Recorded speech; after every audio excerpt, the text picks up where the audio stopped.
What's up, and welcome to Chapter 34 of Traditions and Encounters, The Great War, the World in Upheaval. The Great War was another name for World War I. There are many reasons for World War I. First was nationalistic aspirations. Nationalism was spread by the French Revolution and Napoleonic Wars. People in these areas wanted self-determination, which was the right of an ethnic group to control their own people and have a sovereign state or country. This was opposed to different ideals that came before, where usually dynasties or empires ruled different people. There was considerable national tensions in places such as the Ottoman Empire, the Habsburgs of Austria, and the Russian empires as well. Another form of nationalism was Slavic nationalism. This was where Slavic countries, which is Eastern Europe, wanted their own powers from different empires. The Ottoman Empire shrank, for example, as Greece declared independence, and Serbians of Austria-Hungary wanted to break away to form an independent Serbia. Russians also promoted this pan-Slavism in this empire, while Germany backed Austria-Hungary to fight this ethnic nationalism of the Serbs. Another part was national rivalries. There was a big naval race between Germany and Britain to see whoever could build the biggest navy, because that would guarantee them power in shipping lanes. Germany had rapid industrialization that threatened Britain, and both states built huge iron battleships called dreadnoughts. These really solidified the might of their navies. Colonial races and disputes occurred as well. Germany unified in 1871 and came late to the colonial race, but in very few short years, they were able to make up ground against France and Germany and have many colonies as well. Public opinion supported these national rivalries. The people were very patriotic toward their country, and European citizens really expressed nationalism, which is the love for their country. Leaders were under pressure to be aggressive, to promote this nationalism, and to promote their country, and to take risks. There was a series of rival alliances that obligated different allies and countries to come to each other's defense if they were ever attacked.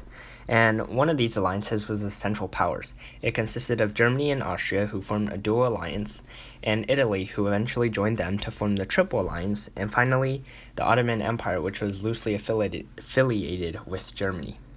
The Allies on the other side consisted of Britain, France, and Russia. They formed the Triple Entente, better known as the Allies, and they had a bunch of treaties that eventually ended with a military pact against these Central Powers. Each alliance tried to become poised and prepared for war, and the military leaders were always trying to corroborate with each other and face down the enemy if that time ever came. So France had a plan, and Germany's most famous Schlieffen Plan was a swift attack on France and then a defensive against Russia. These military leaders devised inflexible military plans and timetables, so they didn't always work out correctly, and eventually that would lead to war. But ultimately, you can remember the four main causes of World War I are main. Militarism, where countries were building up their military. A for alliances, where different countries formed and joined different alliances. I, imperialism of different colonies in distant lands. And N, nationalism, or extreme love for one country. The complex factors of Maine eventually led to a global war. In June of 1914, the Austrian Archduke, who was the leader of Austria-Hungary, was assassinated by a Serbian nationalist named Gavrilo Princip. The Serbians were these pan-Slav nationalists who wanted to break away from Austria-Hungary and form their own country called Serbia.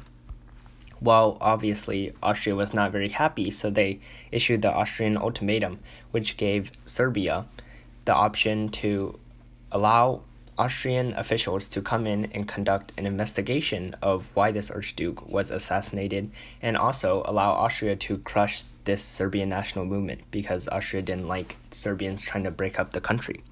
However, Serbia did not like this, and so they did nothing, and on July 28th, Austria-Hungary declared war on Serbia. Well, Russia mobilized its troops to defend its Serbian ally because they were part of the Allies against the Central Powers led by Austria-Hungary, and Germany sent ultimatums to Russia and France to pull out these alliances and pull out these countries to stop this war, but they ignored it as well. And so Germany declared war on Russia and France, who were part of the Allies. And to do this, they invaded Belgium to reach France, just one of the many times they invaded Belgium. On August 4th, to protect Belgium's neutrality, Britain was allied with the Allies. Britain declared war on Germany. And so you start to see this complex web of alliances start to pull all sorts of different European countries into this small regional conflict. War was greeted with enthusiasm on all sides, so both the Central and Allied powers, and was expected to be very short. Obviously, it was not. There were many fronts of the war. One of the most important was the Western Front. It consisted of a German invasion of France that was halted along the River Marne for 3 years. This is also when trench warfare really took place, where trenches ran from the English Channel in northern France all the way to Switzerland. Italy also entered the war soon after with the Allies and maintained a defensive line against Austria-Hungary, which was just to its north. There's lots of stalemate in the early war because of the new technologies, and it favored defensive tactics over offense tactics. So one important technology was poisonous gas. It was introduced by the Germans and used on both sides. Poisonous gas could kill lots of soldiers on the other side if they didn't have gas masks. Mustard gas was one of these poisonous gases, and it was really bad to soldiers on the other side. Armored tanks were also used to break down trenches at the end of the war, so they started to rise up with industrialization. Airplanes, they were invented by this time, but they couldn't really be used to drop bombs or anything, so they were mostly used for reconnaissance or spying. Submarines were heavily used by the Germans. Again, industrialization hopes to produce these goods, and it really stopped a lot of Allied shipping of resources and supplies between the battlefront and the industrial centers. No Man's Land described the areas in between the trenches, and it was a grim reality. It was littered with the dead because if you got stuck in No Man's Land, you had shooting on both sides and, well, you're kind of gone. It was a really bad place to be if you were ever in a war. On the Eastern Front, there were also battle lines. This was really between the Austrian-German forces and Serbia and other countries, backed by the Russians in Eastern Europe. And there were lots of long, costly battles. At Verdun, it was a French victory. They defeated the Germans, but both sides lost considerable amounts of people. And at Somme, Britain and Germany also lost almost 500,000 people. There are also new rules of engagement. War was rapidly evolving during this time. Civilians became targets of enemy military operations. It wasn't just against the other country's military, it was against the people as well. And air raids were on civilians, so they had to hide out, and naval blockades were common to prevent shipping and resources from going on. Total War described the war effort at home. Basically, the whole country was involved in the war effort. On the home front, the economy was usually mobilized to the war effort, so industrialization kept growing to help this war effort. Government utilized military and civilian needs to increase production. They also imposed wage and price controls to make sure all the appropriate amounts of money were going to the war. And they also extended a military draft to, of course, get more soldiers for their militaries. Women were also growing in rights during this time. They served the war by entering the workforce. Sometimes they took over the jobs that soldiers previously had because soldiers couldn't work in factories anymore. They had to go fight. They did hazardous work with explosives, but it was mostly a liberating experience because these women were allowed to leave the household. They were able to earn their own wage, which wasn't allowed before. In many countries after the war, women were granted the right to vote because of World War I.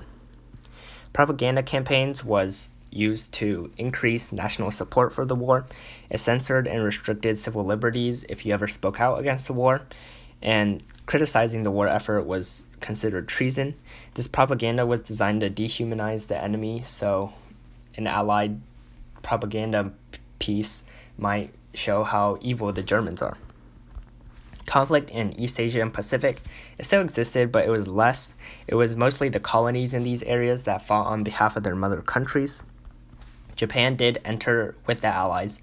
They really wanted to seize German territory in China and other places in the Pacific. Eventually, the Ottoman Empire lost ground, and a successful Arab revolt aided by the British hoped to take down the Ottomans and eventually the whole Central Powers as well. Eventually, the war did come to an end with many factors. One was a revolution in Russia. In the February Revolution of 1917, the Russian people uprose against shortages of bread and other supplies and the mounting deaths in the war. Russians suffered a lot of casualties in fighting World War I. Facing mutinies from his own people, the Tsar, at the time Nicholas II, abdicated his throne, and a new government was established. But it was only temporary, and there was a big power struggle. The new government passed many liberal reforms to try to help the people, but it didn't undertake land reform, and many people still didn't have land, and it did not withdraw from the war, which was really costly and draining a lot of Russia's resources. So then came Vladimir Lenin. He stepped into an unstable situation. He was a revolutionary Marxist, so Marx and Engels, as you may remember from communism and the Communist Manifesto. He was exiled in Switzerland, and he saw the importance of a well-organized, disciplined party for revolution. So the Germans actually delivered Lenin to Russia after he was exiled, and he headed a radical Bolshevik party. It demanded power to the Soviets, which was a group at the time, and immediate withdrawal from the war, so resources could be focused at home. In the October Revolution, these Bolsheviks gained control of the Soviets and other political parties, and they promised peace, land, and bread. It appealed primarily to the workers and peasants who were without these resources. They seized power from the government in the name of all Soviets. Soon after, the U.S. withdrew from war and made a separate peace with Germany called the Treaty of Brest-Litovsk, and as part of this, they lost 1/3 of Ukraine, but at least they were able to bail out of the war. As Russia was leaving World War I, the U.S. intervened and helped to bring the collapse of the Central Powers. From 1914, which was the war start, to 1916, the U.S. under President Woodrow Wilson was officially neutral. They didn't want to participate in this European war, but they did sell supplies and give loans to the Allies. Eventually, the Allied victory was heavily dependent on the Americans coming in because one of the big forces of the Allies, the Russia, had left. Submarine warfare helped to sway American public opinion, so the Germans sank many American merchant ships and sank the Lusitania, which was a British passenger liner that included many Americans on it. So with that and everything else that had happened during this time, the U.S. declared war on Germany on April 6, 1917. So the Americans came in and helped to drive back the Germans and other Central Powers in Europe. And very soon, the Americans had helped to break the German back and the German front, and the Central Powers collapsed, one after another. Eventually, they accepted armistices in November 1918, which is also the start of Veterans Day in America at this time. At the Paris Peace Conference in 1919, people tried to prevent another Great War from happening again. It had killed 15 million people and wounded 20 million more. It was a great disaster in world history. The Paris settlement was dominated by the heads of the Allies, Britain, France, and the US, and many nations participated, but the Central Powers and Soviet Union, who had bailed earlier, were not included. Woodrow Wilson here promoted his 14 points, which was a proposal for just and lasting peace. It included free trade, arms treaties, rights for colonies, and an association of nations that would eventually be called the League of Nations. Most of the program was rejected by the Allies, and the Central Powers felt betrayed because they weren't represented. The peace treaties eventually in 1919, for the French, they wanted to destroy the German military so Germany could never invade them again, and the Central Powers were forced to accept this war guilt and pay reparations for a cost of war. Eventually, Austria-Hungary were separated and reduced so they weren't as powerful anymore as an empire, and new states formed in Eastern Europe. Overall, the peace settlement was a failure because Woodrow Wilson's 14 points didn't truly pass in the Paris Peace Treaty, and it left a bitter legacy among the Central Powers who were not very happy with the results of the war. The Ottoman Empire was broken up. Ataturk, Mustafa Kemal, was the father of modern Turkey. He drove out the occupying Allied forces and turned the Ottoman Empire into the modern Republic of Turkey. He implemented reforms, so women got more rights, instituted a Western dress, and also improved and improvised many European laws for Turkey. He also introduced secular rule, which replaced the Muslim authorities that had dominated the Ottoman Empire. As a constitutional democracy, though, he was basically a dictator until 1938. The League of Nations was that idea of an association of nations from Woodrow Wilson's 14 points. And it was created to maintain a world peace. There were 42 members, 26 of them outside Europe, but the League didn't really have much power. To add on to this, the United States never joined because Congress never approved of the Paris Peace Treaty and the creation of a League of Nations, so this was not very good for the League. Eventually, self-determination for ethnic nationalities, urged by Woodrow Wilson at the Paris Conference, helped to redraw different parts of Europe. So new countries in Eastern Europe formed, but it was difficult to draw lines because different minorities were sort of acculturated into different countries, and this led more civil wars that would break out later in history, especially in Eastern Europe. The mandate system.